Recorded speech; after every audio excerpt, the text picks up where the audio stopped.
Ano natin?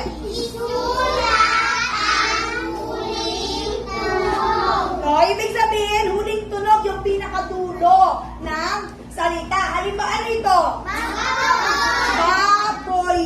Ano ang huling tunog na naririnig natin? Baboy. Sunod natin. Baboy. Anong huling tunog? Ayun ang ilalagay mo dito. Yan example natin ha. Baboy. O, ganyan ang gagawin. Number 2. Ano ito?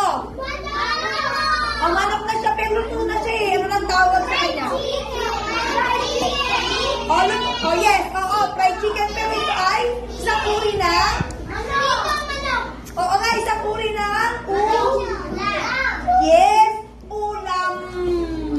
Ulam na to, ulam. Ano kaya ang huling tunog? Oh, yun ang ilalagay ko dito. Yung huling tunog na salitang ulam. Nakikinig? Di naman sa'yo Ito. yan. Ubas. Anong huling tunog? Oh, dito nyo ilalagay.